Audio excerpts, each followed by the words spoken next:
Vamos a seguir avanzando en este legado 2030, Palma Sostenible, y lo hacemos de la mano de Aziza Ahmouj, directora de la División de Ciudades, Políticas Urbanas y Desarrollo Sostenible de la OCDE, a la que ya saludamos. La tenemos vía streaming y ella nos va a ofrecer la conferencia titulada Ciudades, Políticas Urbanas y Desarrollo Sostenible. Hola, Aziza, buenos días. Hola, buenos días. Bienvenida y cuando tú quieras. Un aplauso para ella, por favor. Muchísimas gracias a todos y empezar diciendo que me hubiese gustado estar con ustedes en Palma, sobre todo cuando veo el tiempo feo que tenemos en París hoy. No sé si hay algo de sol ahí, pero con la tecnología algo lo lograremos. Es un gusto estar con ustedes hoy. Les quiero compartir básicamente las lecciones que sacamos de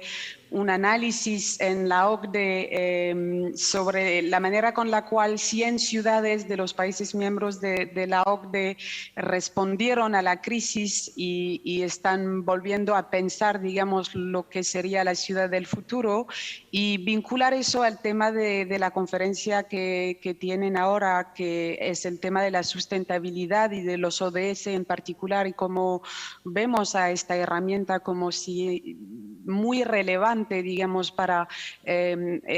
fomentar la recuperación no solo económica, sino también la transición ecológica y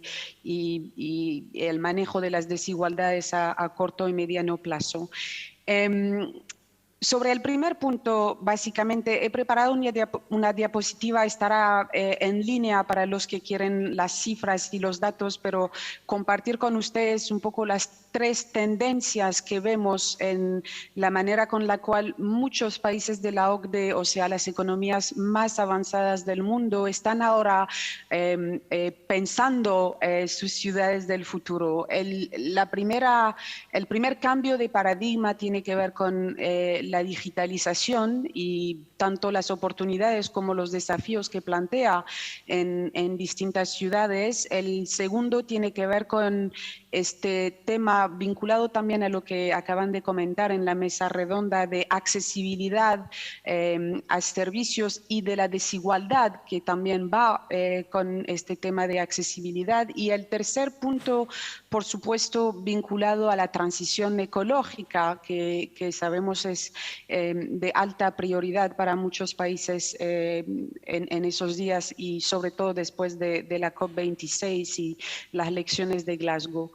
Sobre el primer punto, en realidad enfatizar que esta digitalización, esta revolución acelerada que todos hemos tenido, no solo con el teletrabajo, sino también con los servicios en línea, es la principal diferencia con las crisis sanitarias en el pasado en términos de las consecuencias que tienen sobre el desarrollo urbano. De todos tiempos, las crisis sanitarias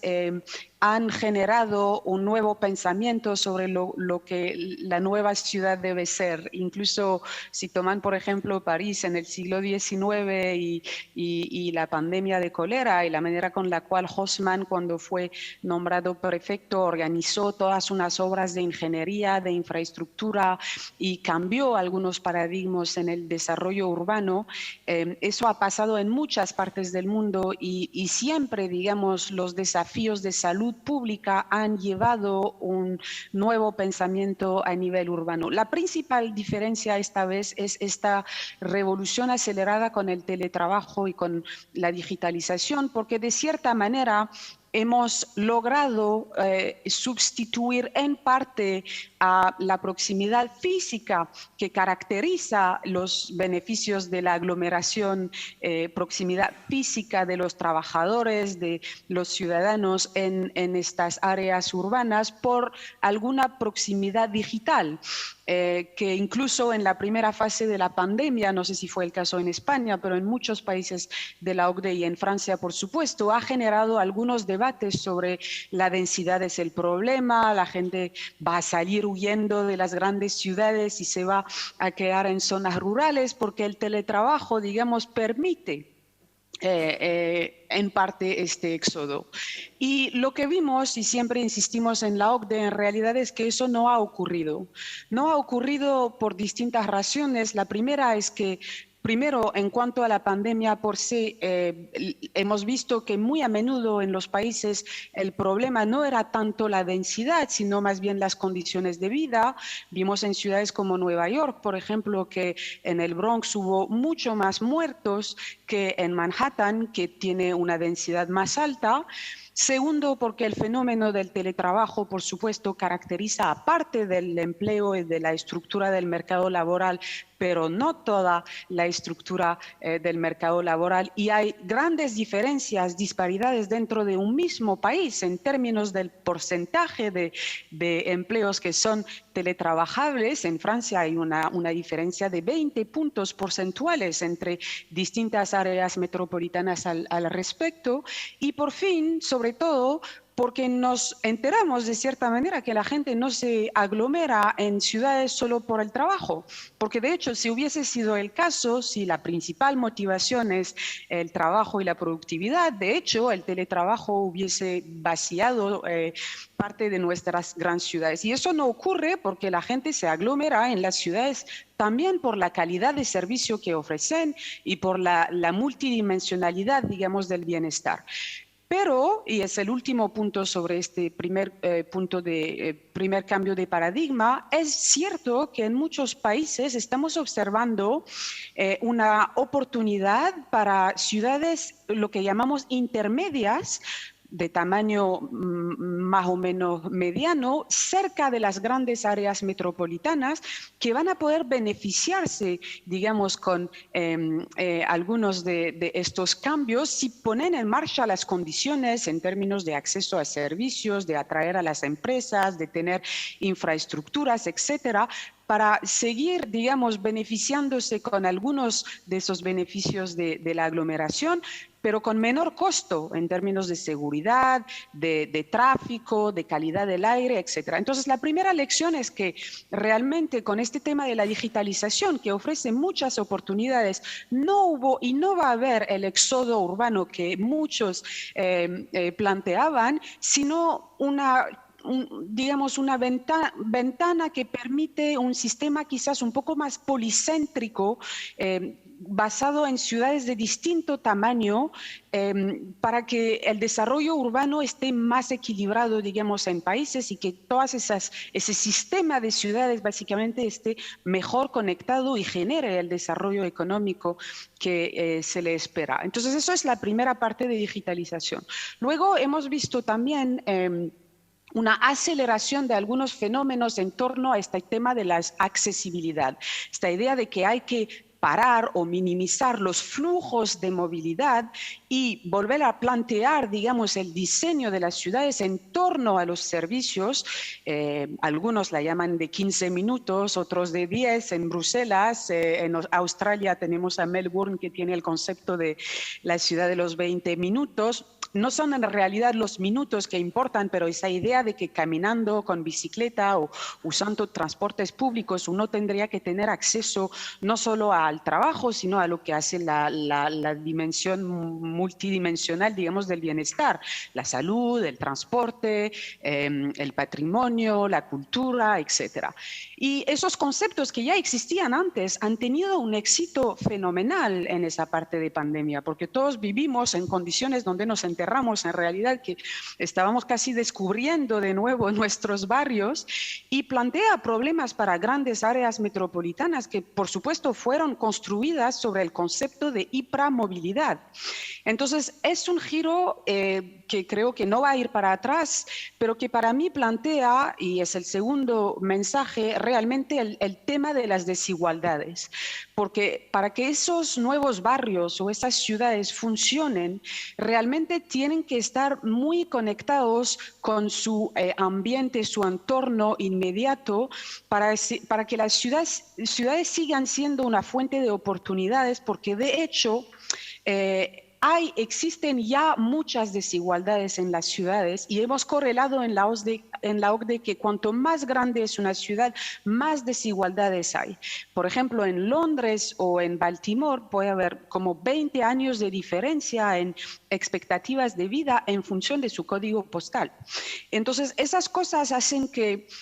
para tener un discurso quizás menos elitista sobre la bicicleta y la caminata y volver a insistir que lo que realmente permite la cohesión territorial son los transportes públicos, no solo por temas de capacidad y de diferencias entre grupos sociales, sino por temas de disparidades territoriales. Los que viven en la periferia no pueden acceder a esos servicios en 15 minutos y de hecho sueñan con todo salvo quedarse en su barrio durante 15 minutos. Entonces ese tema de la accesibilidad y del uso, por ejemplo, del auto individual, que ha generado muchos desafíos en muchos países. Yo estoy de acuerdo con mucho de lo que se ha dicho en la mesa anterior, pero también en Francia hemos visto el fenómeno de lo que llamamos las chaquetas amarillas, vinculado precisamente a este tema, porque no es solo un tema de transición ecológica y de reducir la calidad del aire, es un tema de recuperar el espacio público. Porque, como bien se ha dicho, sabemos que el coche individual está parado el 80% del tiempo y que la mitad del espacio urbano está de cerca o de lejos vinculada con el coche. Las carreteras, los parques donde estacionamos, etc. Entonces, este discurso sobre la accesibilidad tiene que plantearse con la prioridad que debe ser la de muchos gobiernos esos días, hacer de la lucha contra las desigualdades una prioridad muy alta y no crear esos nuevos barrios un poco islas, un poco desconectadas una de las otras, que pueden ser una nueva fuente de segregación espacial. Y esto me lleva al tercer tema, que es el de la transición ecológica, donde es verdad, tenemos ahora una ventana que hace que algunas soluciones que se habían traído en el pasado, que se habían intentado implementar en el pasado, son mucho más aceptables socialmente y políticamente hoy de lo que eran 3 años atrás. Si se acuerdan, como solo en París, por ejemplo, se cerraba un poco algunas partes de la ciudad a los coches individuales para poner bicicletas, y la bronca y la resistencia mayor que hubo al respecto. Hoy todas las ciudades de los países de la OCDE han creado lo que se llamó en ese momento coronapistas y ahora están en sus planes de desarrollo económico, incluso local, haciendo que esos mecanismos sean más permanentes. Pero esa transición ecológica se ve también con toda la reflexión en torno a la economía local, a los circuitos cortos, etcétera, también tiene que ser justa, porque si no lleva, digamos, el tema de la inclusión y si no piensa ex ante a los mecanismos de acompañamiento y de redistribución que son necesarios para que todos se beneficien con la transición, va a ser otra fuente de tensión en esta geografía del descontento que muchos de los países de la OCDE han experimentado, incluso Estados Unidos o Francia u otras partes, con el desajuste, digamos, entre zonas urbanas y zonas rurales. Entonces hay una oportunidad que para mí nos deja pensar que no va a haber retorno a la normal en términos de cómo producimos, nos movemos y consumimos en las ciudades. Ahora viene la agenda de los ODS y que, por supuesto, es muy interesante porque hemos hecho una encuesta de 200 ciudades con el Comité de Regiones de la Unión Europea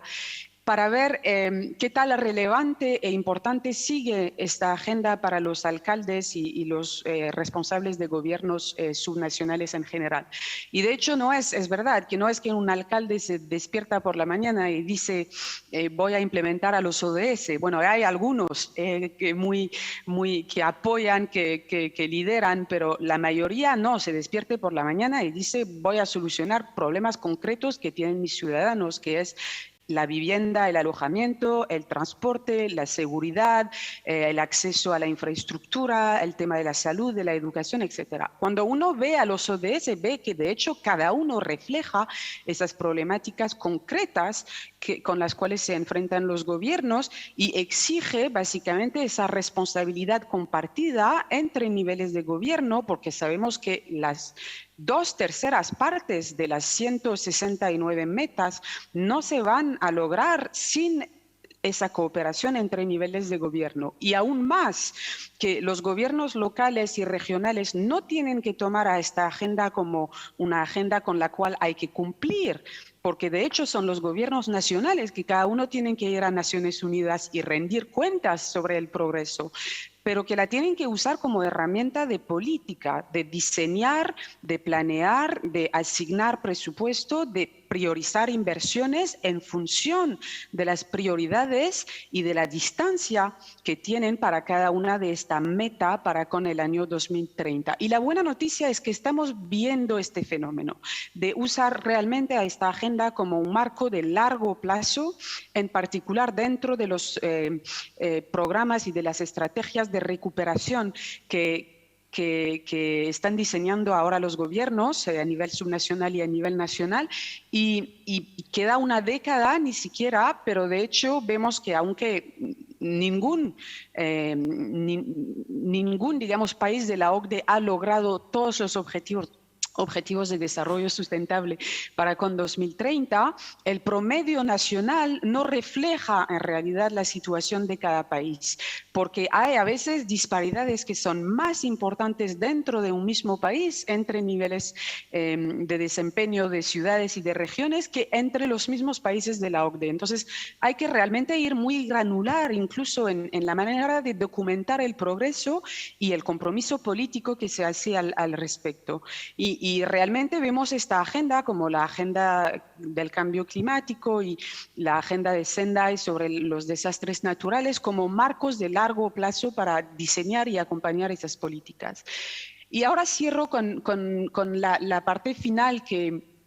para mí ha sido muy importante también en el análisis que hemos hecho de ver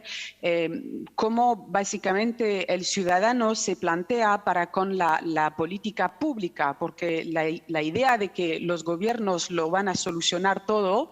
que sean locales o nacionales, también es errónea. Esa transición social, económica y ecológica va a tener éxito solo si los mismos ciudadanos cambian la manera con la cual viven, consumen, producen, etcétera. Y dentro de la ciudad en particular hay muchas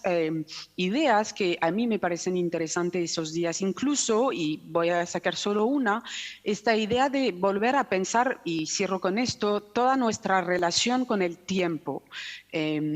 Que con esta crisis hemos visto que en realidad no todos estamos obligados a hacer la misma cosa en el mismo tiempo, en el mismo lugar, como por ejemplo subir a un tren a las 8 de la mañana o al coche con el tráfico, con mucha gente en los transportes públicos para llegar a la oficina a las 9. Hemos visto, por ejemplo, que infraestructuras que tienen un uso particular a un momento del día, que sea una escuela, un gimnasio, un bar, un restaurante, podrían tener otros usos para otros actores a otro momento del día. Y esta nueva relación que tenemos que pensar con lo que llamamos el cronourbanismo o con la manera de sincronizar o desincronizar nuestros modos sociales de vida, tiene potencial para reducir la presión sobre el uso del suelo, sobre los servicios públicos y sobre los recursos naturales, por supuesto. Y creo que es un pensamiento que no es nuevo, el tema del cronourbanismo, pero que hemos experimentado también a gran escala durante esa pandemia y que merece, digamos, una reflexión seria a corto y mediano plazo por los ciudadanos, por supuesto, y también por los gobiernos y sobre todo los alcaldes y las ciudades que están más cerca, digamos, del ciudadano y pueden acompañar esta transformación o revolución, porque la ciudad va a cambiar también si cambiamos la manera con la cual vivimos en la ciudad. No es solo una máquina que organiza prácticas diarias de sus habitantes, sino más bien, digamos, un entorno donde podemos ajustar también nuestros modos de vida. Entonces, yo cierro aquí. Tengo entendido que el tiempo es muy corto y no hay tiempo para preguntas, pero con gusto seguiremos por correo y también por las redes sociales cuando quieran, y no duden en contactarnos si quieren más. Muchísimas gracias.